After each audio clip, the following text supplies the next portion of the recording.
श्री सद्गुरुदेव भगवान के श्री चरणों में कोटि कोटि प्रणाम। नारायण नारायण नारायण। सुदर्शन चक्र प्राप्ति की कथा। सुदर्शन चक्र जो भगवान विष्णु का अमोघ अस्त्र है और जिसने देवताओं की रक्षा तथा राक्षसों के संहार में अतुलनीय भूमिका का निर्वहन किया है और करता है, क्या है और कैसे भगवान विष्णु को प्राप्त हुआ, इसकी कथा इस प्रकार है।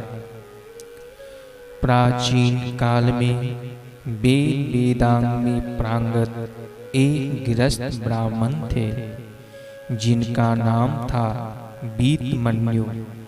उनकी पतिव्रता एवं गुणशील सदाचार युक्ता पत्नी थी आत्रेयी, जो धर्मशीला के नाम से प्रसिद्ध थी। उन दंपति के पुत्र का नाम था उपमन्यु। यह ब्राह्मण परिवार दरिद्रता से इस प्रकार जर्जरित था कि धर्मशीला अपने पुत्र को दूध भी नहीं दे सकती थी। वह बालक दूध के स्वाद से पूर्णतया अनभिज्ञ था। धर्मशीला उसे चावल का धोवन ही दूध कहकर पिलाया करती थी। एक दिन ऋषि वीतमन्यु अपने पुत्र के साथ कहीं प्रीति भोज में गए। वहां उस तपस्वी बालक उपमन्यु ने दूध से बनी हुई खीर का भोजन किया। तब उसे दूध के स्वाद का पता लग गया। घर आकर उसने चावल के धोवन को पीने से इनकार कर दिया। दूध पाने के लिए हठ पर अरे बालक से उसकी मां धर्मशीला ने आंसुओं से भरी आंखों से उसे देखते हुए कहा, पुत्र, यदि तुम दूध को क्या उससे भी अधिक पुष्टिकारक तथा स्वाद युक्त पेय पीना चाहते हो तो विश्वपाक्ष महादेव की सेवा करो। उसकी कृपा से दूध को कौन कहे, अमृत भी प्राप्त हो सकता है।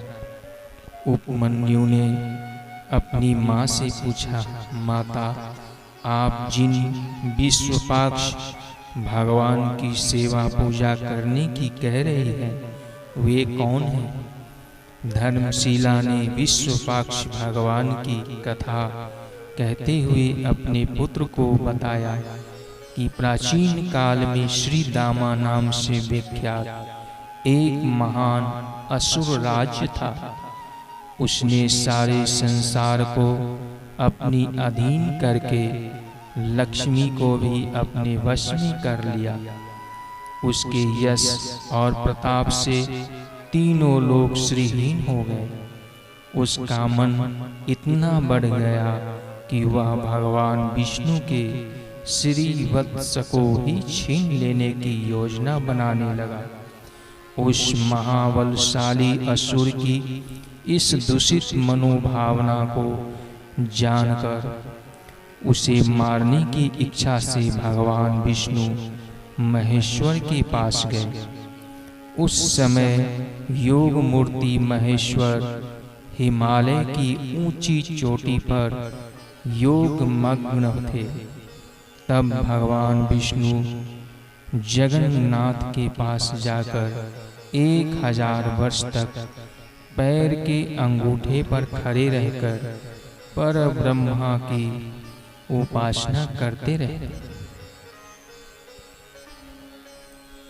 भगवान विष्णु की इस कठोर साधना से प्रसन्न होकर भगवान शिव ने उन्हें सुदर्शन चक्र प्रदान किया।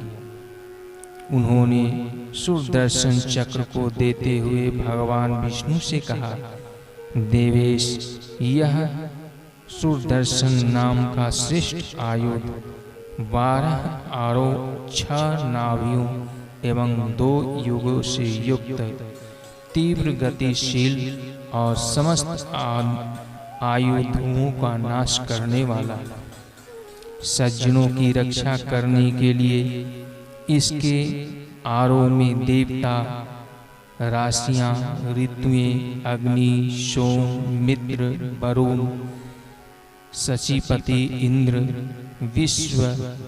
विश्वेदेव, प्रजापति, हनुमान, धन्वंतरि, तप तथा चैत से लेकर फागुन तक के 12 महीने प्रतिष्ठित।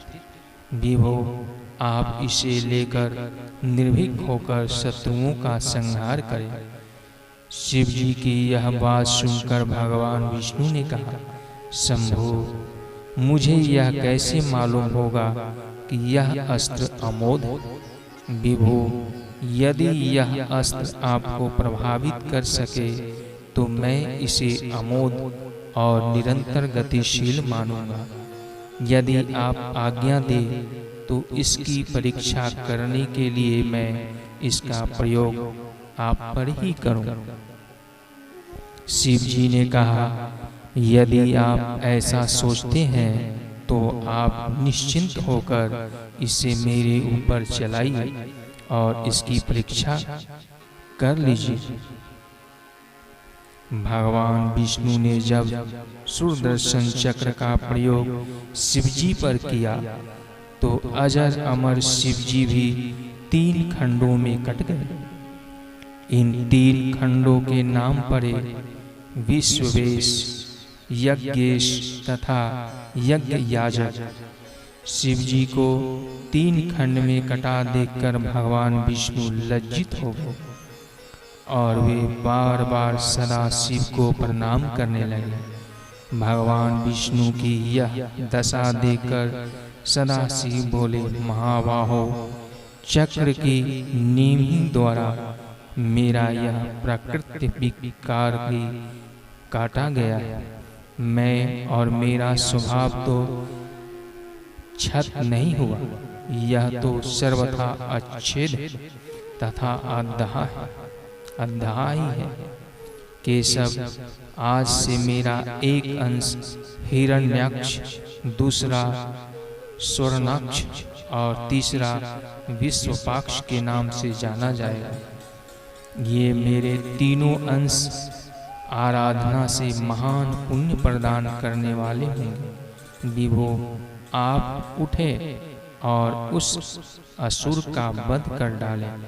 तब भगवान विष्णु ने उस सुदर्शन चक्र से असुर श्री दामा को युद्ध में परास्त करके मार डाला। यह सुनकर वीतमन्यु के बलवान और तेजस्वी पुत्र उपमन्यु ने भी भगवान शिव के एक रूप विश्वपाक्ष की उपासना करके अपना अभिष्ट प्राप्त किया। कालातीत सत्ता से उत्पन्न और प्राप्त सुदर्शन महाकाल का एक प्रसाद, एक प्रतीक है जो अत्यंत गतिशील और अमोघ है। देवता, दानव और मनुष्य, चर और अचर सभी से अधिक शक्तिमान वह चक्र आपात दृष्टि से देखने पर सुंदर है और वही भगवान हरि का परम आयुध है। नारायण नारायण नारायण। यह कथा वामन पुराण से ली गई है। नारायण नारायण नारायण।